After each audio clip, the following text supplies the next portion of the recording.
기도하시겠습니다.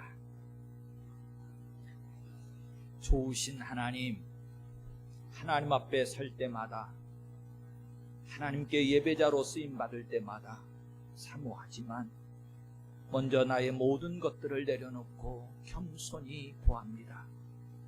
하나님의 말씀 내 심령에 들려지고 새겨지게 하시고 결단되어지게 하시옵시며, 특별히 말씀이 우리를 등불 되셔서 예수님 앞으로 인도해 가오니 말씀을 받을 때마다 예수님을 만나게 하시고 예수님을 뒤따르며 구원의 길을 감격 속에 걸어가게 하시옵소서. 성령으로 충만케 하시옵소서.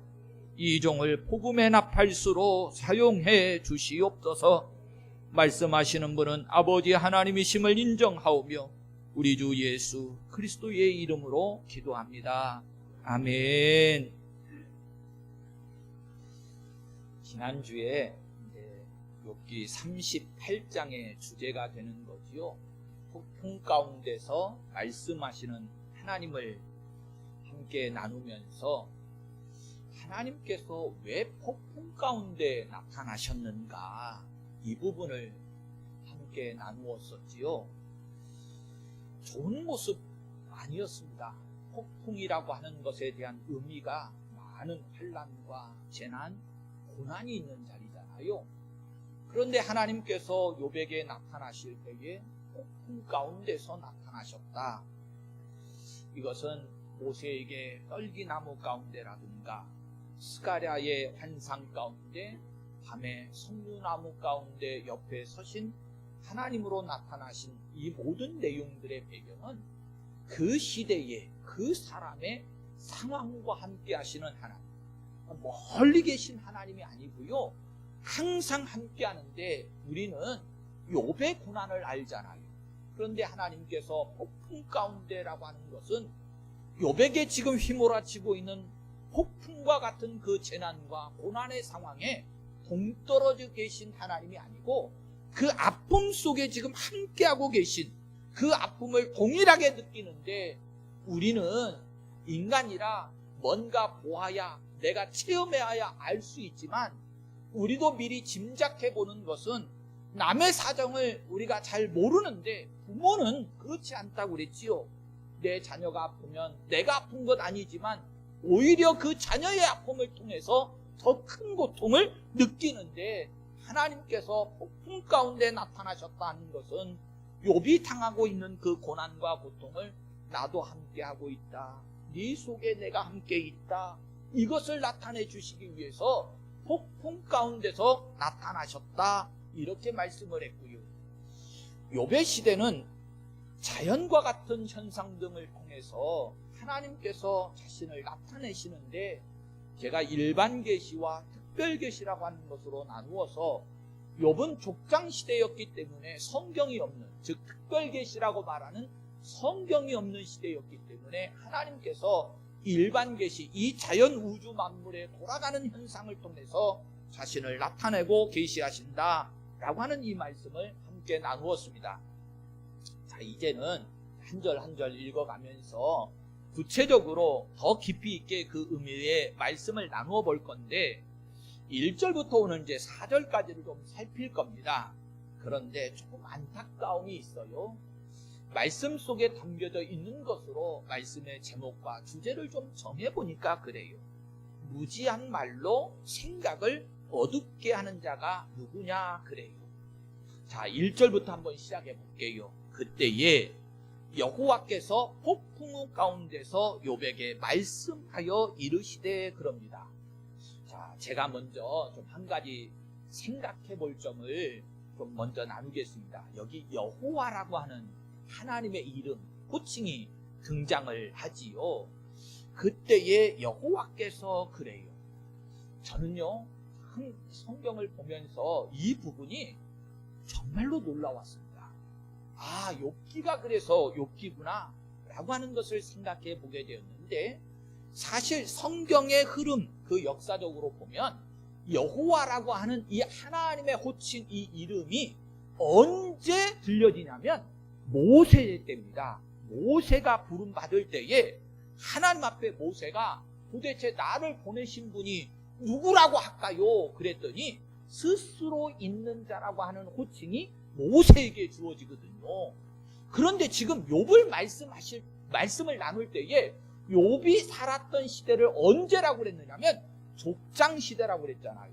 그러면 모세보다도 몇백 년이 거슬러 올라간 아브라함, 이삭, 야곱이 살았던 그 시대의 사람인데, 아니 정작 여호와의 이름을 알려주신 것은 모세 때라고 그랬는데 이미 욥이라고 하는 사람, 이 욥기의 기록 속에 여호와의 이름이 등장하고 있다는 거예요. 왜일까? 이건요, 철저하게 이 호칭 하나만으로도 우리가 욥기라고 하는 성경의 성격을 알 수 있는 것인데, 여러분, 이 욥기는 이 여호와라고 하는 이름으로 보면 철저하게 여호와라고 하는 이름은 무엇과 관계가 있느냐면 구속, 구원이라고 하는 것과 관계가 있습니다. 일단 1절, 2절에 여호와의 이름이 등장을 했어요. 그러다가 잠시 감추어 나타나지 않다가 하나님께서 직접 나타내 주시는 이 38장에 와서 다시금 여호와의 이름, 이 호칭이 등장을 해요. 여호와라고 하는 이름이 구속사라고 하는 관점, 구원의 관점과 연결되어 있다 그랬지요. 그러니까 사실은 이 여호와라고 하는 이 이름의 호칭은 언약 백성들, 하나님께서 구원하시기로 작정하고 예비하신 언약 백성들에게만 주어진 호칭이고요. 보세요. 지금 이 시대에도 여러분 신을 다 섬긴다고 그래요. 우상의 종교가 많고 다 신을 섬긴다고 말하지만 그들은 신을 부를 때 그냥 우리가 일명 말하는 하나님, 신 이렇게만 호칭을 합니다. 구원과 관계가 있는 호칭이 아니에요. 여호와라고 하는 이 호칭은 철저하게 우리 기독교 속에 구원과 관계된 호칭이기 때문에 예수 믿는 사람들, 구원과 관계된 백성들에게만 이 호칭이 주어지고 불려지게 돼요. 그런데 욥기서에 이 여호와라는 이름이 등장을 했어요. 구원과 관계된 이 호칭이 등장을 했다고요. 그러면 욥기서도 단지 우리의 삶에 있어진 고난의 문제에 대한 해답을 주기 위해서 기록된 성경이 아니고요. 철저하게 제가 강조를 했습니다만 여러분, 우리를 예수님 앞으로 인도하기 위해서, 구원을 우리에게 알려주기 위해서, 구속사적 관점 속에서 보면 철저하게 이 욥기라고 하는 성경도 다르지 않습니다. 하나님께서 구속의 은총에 대한 분명한 것을 우리에게 제시하고, 우리가 고난의 문제라는 것이 이 육신의 문제가 아니고 철저하게 죄악의 문제라고 하는 것이고, 이 죄악의 문제의 해답은 예수님께 있다, 이것을 알려주기 위해서 기록되었고 여호와라고 하는 호칭이 지금 등장했다는 거예요. 놀랍지요? 사실은 여러분들은 어떻게 반응이 되는지 모르겠습니다만 성경을 연구하고 여러분들에게 말씀을 증거하기 위해서 살피는 저에게 입장에서는 이 말씀이 너무나도 놀라웠어요. 욥기라고 하는 성경은 단지 그냥 족장 시대에 있었던 고난의 문제, 한 사람의 문제를 다루고 있는 줄 알았더니 그게 아니고요, 철저하게 구원의 문제를 다루고 있는데 그 증거로 제사, 번제라고 하는 것들을 제시하기도 했지만 신이 여호와의 호칭, 이 이름이 등장을 한다니까요. 족장 시대에 정말로 놀랍지요. 그러니 성경을 연구하고 해석하는 제 입장에서 어떻게 다른 것을 보겠어요? 철저하게 구속사적 관점 속에서 성경을 볼 수밖에 없지요. 자, 이렇게 시작된 성경에 이제 첫 말씀으로 주어지는 것이 어떻게 주어지냐면 2절에 무지한 말로 생각을 어둡게 하는 자가 누구냐 그래요. 미리 좀 말씀을 드릴게요. 제가 성경을 묵상을 하다 보면 여러분들에게 나누어야 되는 말씀이 자꾸 저에게 와서 닿는 말씀이 될 때가 많아요. 이 말씀이 그래요. 무지한 말로 그럴 때 여러분, 하나님의 말씀을 대언하고 여러분들에게 선포해야 되는 제가 무지한 말로 어리석게 생각을 어둡게 하고 있는 건 아닌가? 이래서 자꾸 이 말씀이 저한테 와닿아요. 여러분들도 다르지 않겠습니다만 일단 이 말씀 자체가 저한테는 너무나도 깊이 있게 묵상해야 될 말씀으로 다가왔는데 여러분들도 그러셨으면 좋겠어요. 여러분들은 하나님의 말씀을 받는 통로가 신학적으로 말하면 큰 틀 속에서 세 가지 통로가 있습니다. 첫째는 성경이겠지요. 그렇지요? 성경을 통해서 하나님의 말씀을 여러분들은 대해요. 현언하신 말씀이라고 해서 예수님 자체가 하나님 말씀이기도 합니다. 그리고 이 시간 제가 선포하는 이 설교라고 하는 통로를 통해서 여러분들이 하나님의 말씀을 접하게 돼요. 그런데 여러분들도 꼭 명심하셔야 될 것을 제가 이제 여러분들에게 말씀을 선포하다 보니까 강조하는 것은 뭐냐면 성경 하나님의 말씀을 대할 때에 반드시 구원과 관계된 진리된 말씀으로 대하라는 거예요. 우리가 성경을 무슨 다른 기적, 이사, 축복 제일 심각한 문제가 뭐냐면 교훈입니다. 성경을 교훈지처럼 취급하는 경우가 많아요. 그래서 우리 성도들의 삶의 자리를 말씀으로 전하고 여러분들이 대하실 때 윤리적이고 도덕적인 어떤 말씀 교훈집으로 삼는 경우가 너무나도 많거든요. 아니요, 그건 세상 속에도 있는 거고요.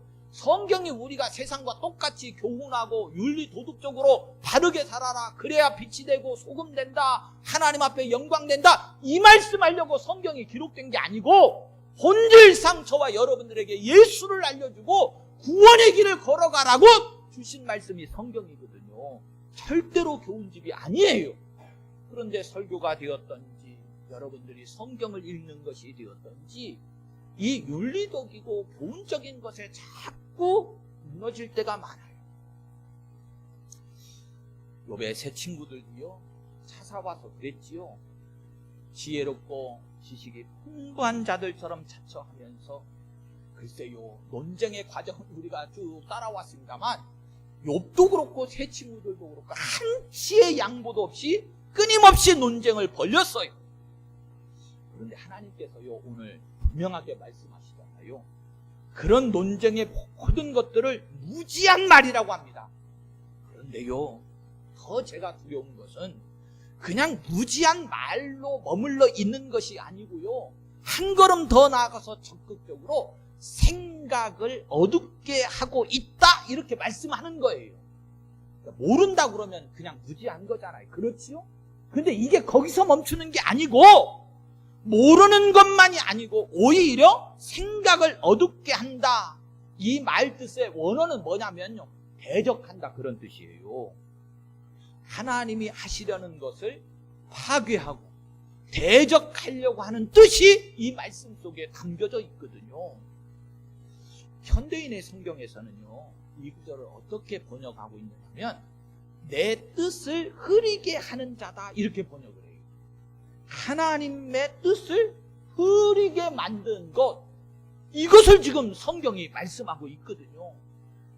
하나님의 생각, 제가 앞서 강조했어요. 여호와라고 하는 이 호칭 속에 담겨져 있는 의미, 구원, 대속의 은총과 관계가 됐다고 그랬잖아요. 그러면 욥기도도 철저하게 어떤 성경이냐면 하나님의 뜻이 어디에 있느냐면 구원이라고 하는 메시아를 통한, 대속이 되시는 예수님을 통한 구원이라고 하는 관점에 초점이 맞춰져 있는데, 그 뜻을 지금까지 친구들의 논쟁 속에서도, 아니요, 이 강단에서 선포되어지는 많은 말씀들 속에서도요, 그 본래적인 하나님의 뜻을 흐리고 있었다는 거예요. 하나님의 구원 계획을 성경이 드러내고 있는데 인류를 구원하시려고 하는 하나님의 구원 계획을 세우시고 이루어 나가시는 그 구속의 역사를 성경이 드러내고 말씀하고 있는데 그것을 자꾸 흐린다는 거예요. 이 세상의 윤리와 도덕, 교훈, 어떤 축복, 능력, 이런 것으로 하나님의 구원 계획을 흐리고 있다는 거예요. 그래서 성경이 무지한 말로 하나님의 뜻과 생각을 방해하고 대적하면서 흐리게 하는 자가 누구냐? 이렇게 강조를 해요. 자, 이것을 욥기서에만 일어나는 게 아니기 때문에 제가 여러분들과 좀 깊이 있게 나누기 위해서 다른 성경들도 좀 찾아가 볼게요. 이 점을 예레미야 선지자가요 33장 2절에 그럽니다. 이 일을 행하시는 여호와, 그것을 만들며 성취하시는 여호와, 그의 이름을 여호와라 하는 이가 이와 같이 이르시되 그럽니다. 여기 보세요. 철저하게 계속해서 일을 행하시는 것도 여호와다. 여호와라는 이름이 뭐라고 그랬어요? 구원과 관계가 있다고. 그러면 하나님이 어떤 일을 하신다는 거죠? 구원을 이루신다는 거예요. 그것을 만들며 성취하시는 여호와. 무엇을 만들며 성취한다는 거죠? 구원을 만들며 성취하는 거예요. 그러면서 그의 이름을 여호와라 하는 이가 이와 같이 이르시되, 철저하게 무엇을 이루신다고요? 구원을 이루시는 것을 말씀하신다고요. 이루고 계시는데 그걸 자꾸 변해서 변질시켜서 무지한 말로 어둡게 하나님의 뜻을 거칠게 만든다는 거예요. 사도 바울 같은 경우가요 에베소서 3장 9절에 그래요. 영원부터 만물을 창조하신 하나님 속에 감추어졌던 비밀의 경륜이 어떠한 것을 드러내게 하려 하심이라, 이렇게 말씀을 합니다. 하나님께서는 철저하게 이 구원의 문제가 감추어져 있었던 것인데 이것을 드러내게 하려고 한다, 이렇게 말씀을 해요. 그런데 하나님께서 이렇게 드러내려고 하는 말씀을 자꾸 인생들이 자기 자신들이 지혜롭다고 하나님의 뜻은 어둡게 만들고 자기 뜻들을 강조하고 대적을 하니, 이것을 성경이 오늘 욥기서에서 우리가 확인하면서 안타까운 거죠. 그 속에 제가 있는 건 아닌지, 여러분들은 지금 그 자리에 있는 건 아닌지 주의해서 확인해 보셔야 됩니다. 특별히 고린도후서 4장 3절과 4절을 보면 그래요. 만일 우리의 복음이 가리었으면 망하는 자들에게 가려진 것이라. 그 중에 이 세상의 신이 믿지 아니하는 자들의 마음을 혼미하게 하여 그리스도의 영광의 복음의 광채가 비치지 못하게 함이니 그리스도는 하나님의 형상이니라 그럽니다. 두렵지요? 참 안타까운 말씀이 기록이 되어져 있어요. 복음이 가려지는데 성경이 어떻게 결론을 맺느냐면 한마디로 망하는 자들에게 가려진 거다. 그럼 이 시간 오늘 우리가 복음을 가리고 있으면 저와 여러분들은 어떤 자들이라는 거예요? 망하는 자들이라는 거예요. 이 세상에 많은 신들이 예수님의 원래 그 하나님의 형상과 구원의 광채를 흐리게 만든다는 거예요. 여러분, 제가 이런 얘기를 종종 들었어요. 엊그저께도 누가 그러시던데, 아니 무슨 권사님 되시고 뭐 이러신다는데 손이 없는 나를 잡는다는 거예요? 뭔 말인 줄 아시지요? 그래서 우리가 지금 웃었는데 이게 좋아서 웃는 웃음이 아니지요? 어이가 없어서 그런 거잖아요. 여러분, 내 속에 아직도 계속해서 무엇이 지배하고 있는 겁니까? 예, 이 세상의 신, 우상입니다. 그런데 여전히 아직 하나님을 제대로, 구원의 하나님 예수님을 제대로 믿지 않는 자들의 마음을 혼미하게 하는 거예요. 그러면 예수 믿는다는 사람이 이사를 하거나 머리를 할 때 손이 없는 나를 잡는다 그러면 참 믿음이 있다는 거예요? 없다는 거예요? 없다는 거예요. 그걸 성경이 막 우리의 마음이 여전히 참된 믿음에, 하나님의 말씀에, 구원의 믿음에 바로 서 있지 못하니까 그런 세상적인 것들, 하다못해 우상의 신들이 우리의 마음을 혼미하게 하고 그리스도의 영광의 광채, 그 복음의 광채가 비치지 못하게 하는 어둡게 되는 자가 되기도 하고, 뭐하여 이 종은 여러분들에게 말씀을 선포하는 자니까 더더군다나 여러분들의 마음을 혼미하게 하고 어둡게 하는 자가 될 수도 있다는 거예요. 바울 사도가요 이런 말씀을 하죠. 내가 선한 싸움을 싸웠다 이런 말을 합니다. 여러분, 바울 사도가 복음을 전도하는 선교사, 전도자로 쓰임 받잖아요. 그러니까 내가 선한 싸움을 싸웠다 그 뜻은 불신자들에게 복음을 전하는 일에 어떤 싸움을 싸웠다 이러는 뜻도 될 수 있지만, 그런데요 사실은 바울 사도가 기록한 성경이 13권 정도 되는데 이걸 서신서라고 말해요.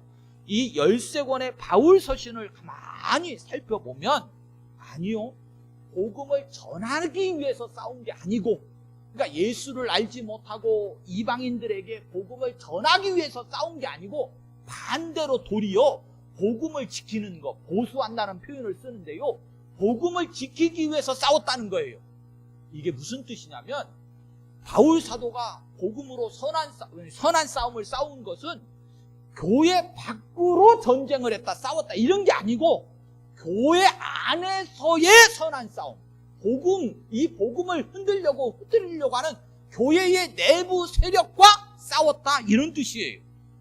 디모데후서 2장 17절과 18절에 그럽니다. 그들의 말은 악성 종양이 퍼져나감과 같은데 그 중에 후메네오와 빌레도가 있느니라. 교회 안에, 지금 교회 공동체 우리들 안에 후메네오도 있고 빌레도도 있는데 이 사람들의 이름을 거명을 했는데 이들이 어떤 사람들이냐면 복음을 흩뜨러뜨리는 사람들. 교회 공동체 안에서 악성 종양에 퍼져나감과 같이, 무슨 뜻인지 알지요? 막 그렇게 그 악성 나쁘고 복음을 회방하고 어둡게 하는 그것을 교회 안에 막 이렇게 흩어내는 사람들이라는 거예요. 진리에 관하여는 그들이 그릇되었도다. 복음의 진리를 그들이 가르치는 것은 잘못됐다는 거예요. 엄청난 충격적인 말씀이 저에게 있는 겁니다. 부활이 이미 지나갔다 하므로 어떤 사람들의 믿음을 무너뜨리느니라 이렇게까지 말씀을 해요. 생각을 어둡게 한다. 하나님의 말씀을 설교해야 되는 저에게 있어서는 철저하게 복음의 빛을 밝게 비치게 해야 되는데 오히려 반대로 어둡게 하고 있는 것은 아닌지 정말로 두려움으로 보게 했어요. 무슨 뜻인지 아실 것 같아서 3절로 넘어가겠습니다. 3절에 그래요.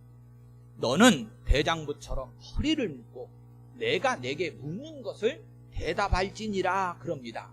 여기 대장부라고 하는 것은 이제 뭐 아시겠지만 남자답게 이런 뜻이지요.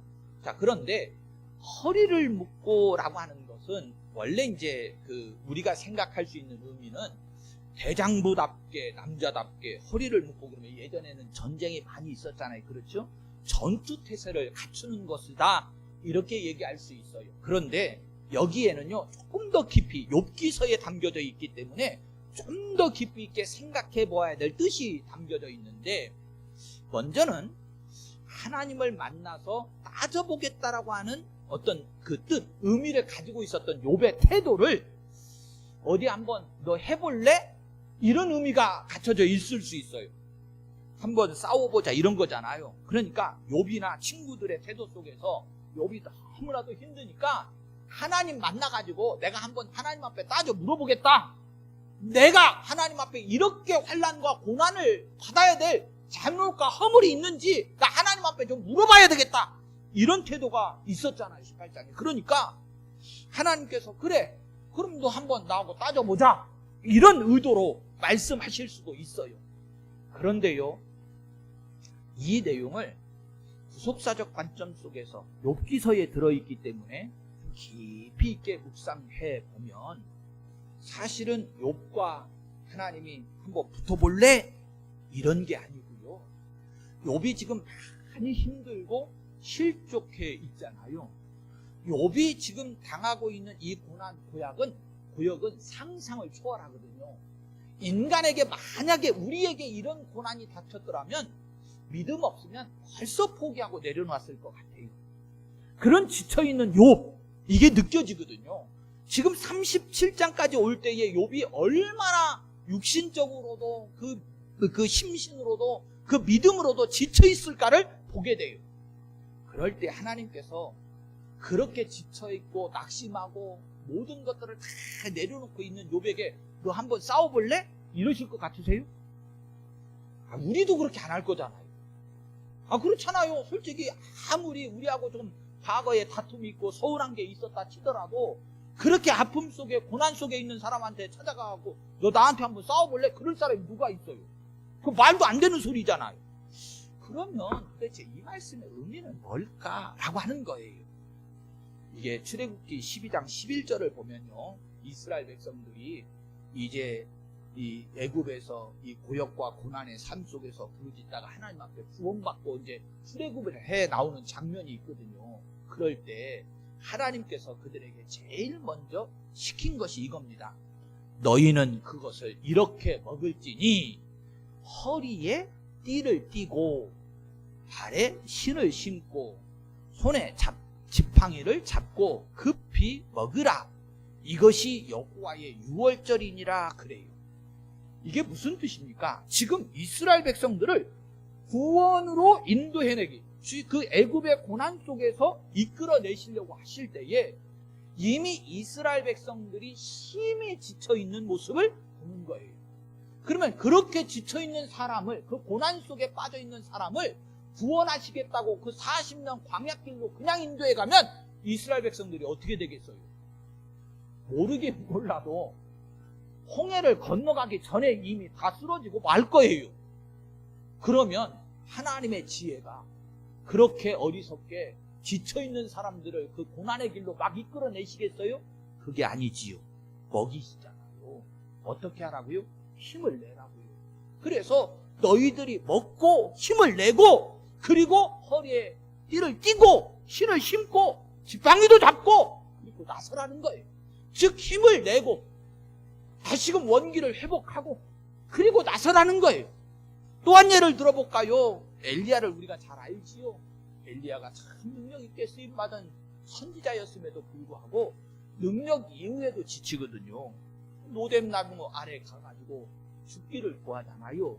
그런데요, 하나님께서 그렇게 죽기를 구하고 낙담해 있는 노뎀나무 아래 쓰러져 있는 엘리야를 만나주시는데 그냥 만나는 게 아니에요.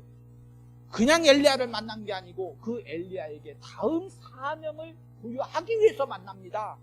그런데 다음 사명을 맡기시기 이전에 엘리야의 처지가 어떻습니까? 정말로 죽기를 구할 정도로 모든 것이 낙담되어지고 내려져 있거든요. 그때 엘리야에게 열왕기상 19장 7절을 보면 그럽니다. 일어나 먹으라. 내가 갈 길을 다 가지 못할까 하노라 그럽니다. 결국 이런 말씀들을 통해서 구원의 하나님을 만나보면 이 욥기서에서도 다르지 않은 거예요. 하나님께서 욥과 싸우겠다고 말씀하시는 것이 아니고 지금 욥에게 일어나라. 하나님의 은혜와 사랑을 공급해 주심으로 말미암아 내가 다시금 일어나서 구원의 자녀답게 구원을 바라보고 나아갈 수 있도록 하나님이 지금 위로하시고 권면하시고 세움을 허락하시는 거지요. 자, 이 모습이 언제부터 사실은 등장했느냐면 여호와라고 하는 호칭 이름을 주시는 순간부터 더하여 폭풍 가운데 등장하는 순간부터 욥에게는 주어진 거였습니다. 오늘 저나 여러분들이 이것을 함께 느껴보기를 원합니다. 하나님은 우리에게서 멀리 있는 하나님이 아니시고요, 오늘 늘 우리의 아픔과 고난 속에도 함께 하시고, 더하여 하나님께서는요 지치고 낙심하고 실족해 있는 우리들에게 무리하게 우리로 하여금 싸워서 구원을 쟁취하라고 하시는 하나님이 아니시고요, 먼저 우리가 구원의 은혜 속에 들어갈 수 있도록 먹이시고 입히시면서 회복의 은총을 베풀어 주시는 하나님이신 줄로 믿습니다. 이런 경우가 사사시대에도 무수히 있었는데 12시가 돼서 제가 말씀을 마쳐야 될 것 같아요. 오늘 정말로 소중한 말씀을 함께 나누었습니다. 우리가 말씀 속에서는 항상 하나님이 우리에게 바라고 원하시는 것은 구원의 주 예수님을 바라보라는 거예요. 그리고 낙심하고 실족한 우리들에게 먼저 회복의 은총을 베풀어 주신다라고 하는 것을 잊지 마시고 저와 여러분들이 항상 구원의 은총 속에서 세임 얻고 살아가기를 예수님의 이름으로 축원합니다.